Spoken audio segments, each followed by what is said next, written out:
Greetings! Anton here after a much needed and rejuvenative little bit of a break there.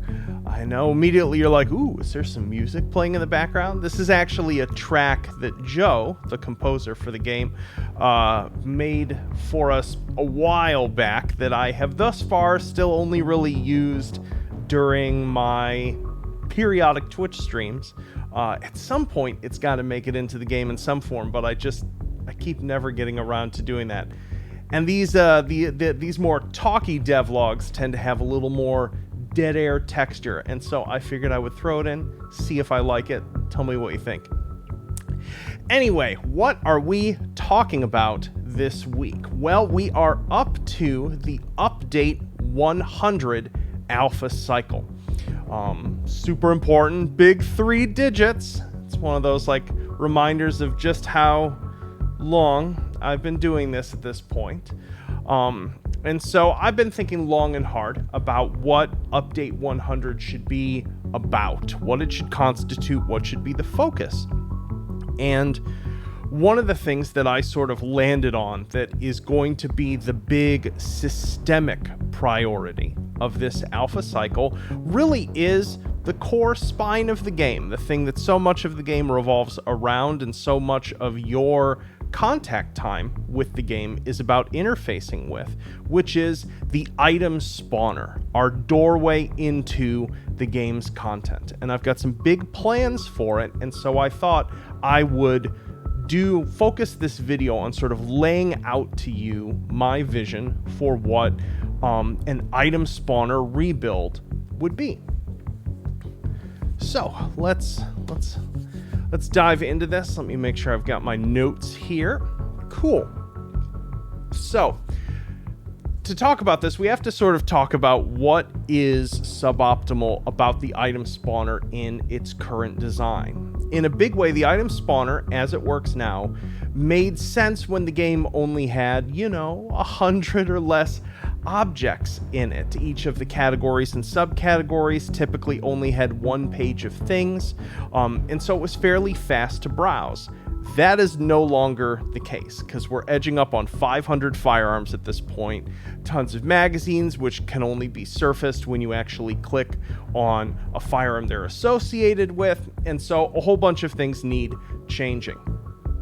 For one, what I want to sort of move and shift onto is a more tag-oriented system. There would still be sort of global top-level categories. There'd be like guns, melee weapons, attachments, toys, tools, things like that, but not so many, just a core 6 or 7 that really made sense. And then everything beneath that, instead of it being this sort of subcategory ontology that people might not be familiar with, and that involves a lot of sort of backing out and going back in, simply having tag categories. So being able to very quickly click, I want gun, I want all the things with the revolver tag on them, which could be fairly broad. I want all the things with rifle tag on it, and then I want to click over to, say, country of origin and click USA and just immediately get all of the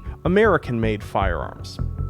I want to be able to just sort by size, sort by action, things like that, so that you're not just tied to one sort of notion of category and subcategory.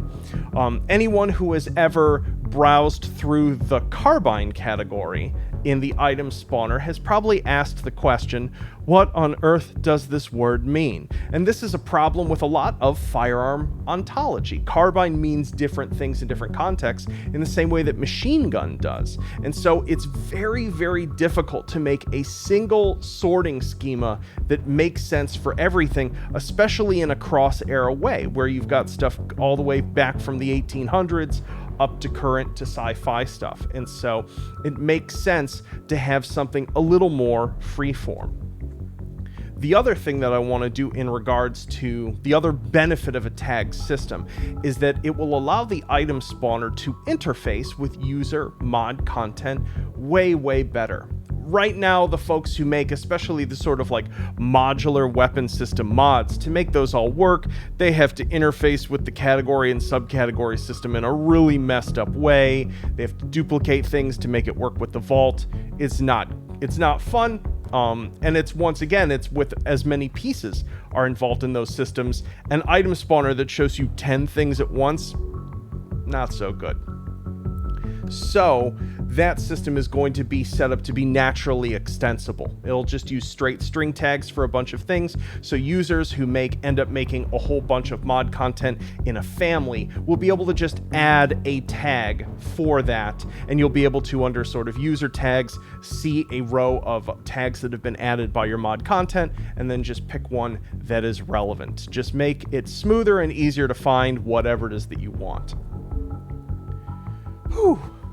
The next thing that really needs improvement that is sort of related to that is the browsing experience. There's a lot of folks who play the game who, they might be into guns, they might even play a bunch of other shooter games, but they don't have the like encyclopedic knowledge of firearms that some of us have, which means that, you know, it's if you're looking at things 10 objects at a time, and sort of having to click on them deeply to even get more information or a bigger picture of them, this isn't a really great and fun way to discover things.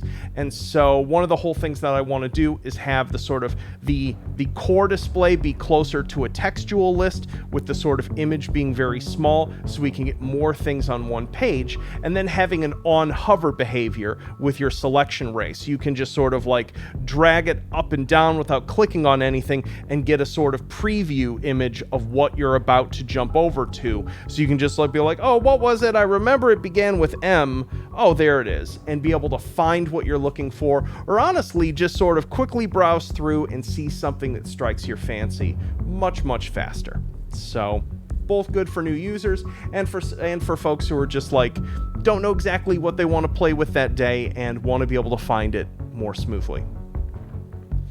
Along that lines, it's been long requested. I'm absolutely going to be putting a random gun button in for folks who just want to roll the dice and be like, all right, game, tell me what the next thing I'm going to play with is. That will finally go in, and the way that I'm setting up the new back-end ID system for this will make it much easier to do that in a sensible way.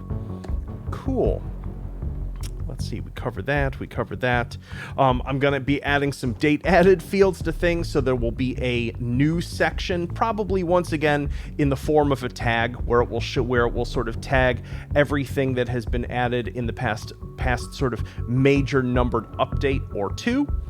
You'll be able to favorite items probably into a series of different either colors or shapes or something like that, so you can have a number of different categories. I haven't yet decided whether I'm going to do anything along the lines of favoriting or saving a whole loadout. That's a much more complex process, because like, what is a loadout actually? Like, is it tied to your quick belt slots? How would it break if you changed your quick belt layout? There's a lot of very difficult design questions in that, but I know some folks are going to ask it, so do know that I'm thinking about it, but I'm not sure I can execute it in a way that would actually be satisfying in the way that one might describe it abstractly. Let's see, other things. Obviously, objects that are not currently in the item spawner that folks have wanted there for a long time are finally going to make their appearance. So I'll actually be getting all of the Sosa guns in there eventually, probably the power-ups as well, and a couple of the other stuff, the other things that were sort of mode specific but might be fun to play with in other contexts will finally go in there. Oh, this is the other big thing. A major final rework of the control diagram system. Like right now, what's in the game is basically a set of static illustrations. They were all authored back when there were only 2 VR systems and 2 types of controllers and 1 control scheme in the game. That obviously has changed. And so that instead of being a static image, that's going to need to be some sort of dynamic UI that actually checks a bunch of things about your configuration, so it's delivering a bespoke control diagram. That is clearly going to take a while, probably won't even be finished in the update 100 cycle, or I may even just have to hire someone to just work on filling out all of that metadata, because it's not gonna be fun, let me tell you. But yeah, so that needs to be in there especially for, once again, new users and folks who don't have the manual of arms of all 500 guns in the game committed to memory. Other things, I want to make sure that the system is actually auto-grabbing compatible magazines and possibly auto-surfacing suggestions in terms of like what attachments you might want to put with something. The current system, I had manually authored those things, and I had manually authored those connections when there were fewer attachments in the game system, which ends up meaning that any sort of gun that is like, oh, you can put this red dot on it too, are all referencing all of the earliest red dots that went into the game, or the earliest scopes. And so once again, a large portion of the game's content that have been added in the past 2-3 years isn't really being surfaced to the user very well, and that's something that needs to change. Cool. And importantly, those connections shouldn't need to be manually authored. It should be something where the game should just go like, oh, this is a weapon with a pick rail. The user might want a red dot, they might want a scope, and should just dynamically look at those lists of content instead of requiring all this manual metadata work that Anton avoids, so Anton doesn't do it. So yeah. So you might be asking at this point, wow, okay, so big changes to the item spawner. I run mods that use the item spawner, or how's this all going to work? So basically, there's going to be an extended transition period that will extend past update 100 with this stuff, wherein the legacy item spawner will still exist in the game. It will still work. It probably won't get new object content available in it that I put in, but it will still be fully functional to give anyone who has made custom content that works on top of H3 as much time as they will end up needing to migrate to whatever new system ends up going into place with this. I'm aware, as someone who has to build and rebuild and rebuild and rebuild things all the time, I'm wholly aware of just how long that can take, and I don't want to cut off anyone from content that they enjoy while I'm adding new functionality. And so just be aware that that is being thought about from the very beginning to try to make that as elegant of a transition period as possible. Alongside that is the vault. Now, the vault is both written on a system that H3 uses for a number of the things that it serializes, called Easy Save 2. And what I've discovered over a while is that Easy Save 2 is a little brittle. And so what I've wanted to do at some point is rebuild the vault format, not just in terms of allowing it to save a few more things than it saved before, adding in some functionality that's actually prevented me from making certain types of weapons because I have no way to serialize them down, but in the process being able to save accessory objects more reliably with a firearm, and being able to save non-firearm objects. So if you just take a tactical knife and are like, haha, bipod, that you'll be able to save that as well. What this means is that there will essentially be a legacy vault and a legacy vault format, and a new vault and a new vault format. They'll coexist. I know there's tons of content that's built on the old vault. There's tons of folks who've made sweet vaulted creations, shared them with each other, and so any new system that will be built upon this will have a little button on the interface that will allow you to access the prior form of it. Mods that rely on that for like injecting user weapons won't break because the entire legacy system will remain in the game. It's just the new system will be taking a new direction forward, which once again will hopefully be cleaner and a little more expansive. So yeah. Whew. So that's basically the vision for it, is to make all of that far cleaner and make it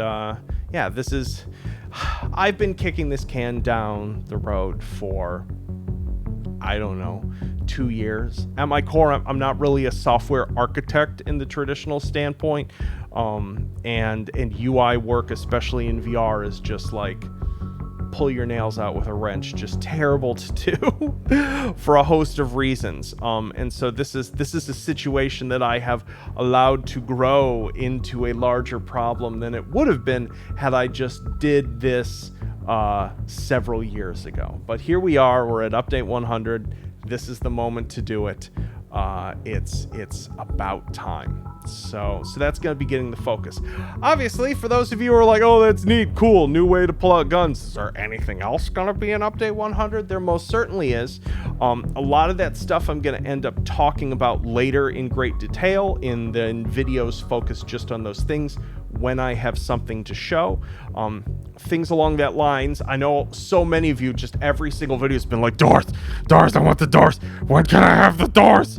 So the doors are coming. Don't worry. I have a whole bunch of sound and visual assets that have been made for me while I was basically working on update 99, and those are going to be going in, and I'm excited to announce, I'll share more details on it later, but there's going to be a new scene added to the game that is going to be almost like a Proving Ground 2. I'm going to come up with a better name for it for that, but it's going to be where we're going to be experimenting with our destructible doors, with a bunch of our furniture, and doing technical stress tests in, but it will also by its nature be a really fun play space for you to set up SOSIGs, set up,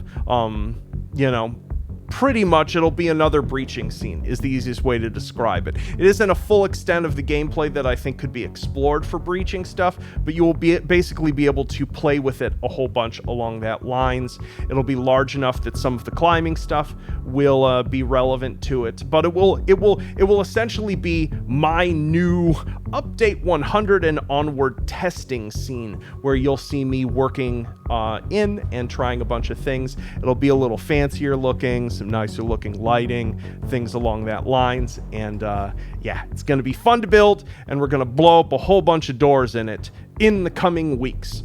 So I hope you are as excited to do that as I am. Anywho, that is enough of a ramble for now. I, of course, will have more for you in the future as these sort of details get worked out. More toys, more explosions, more doing weird things with our wieners. And I hope you all are ready to go on this update 100 adventure with me and finally polish up and get dialed in something that is so core to the H3 experience. So, anywho, I hope you all have a wonderful weekend, and I'll see you all next Friday, hopefully with a first alpha with some fun stuff to play with.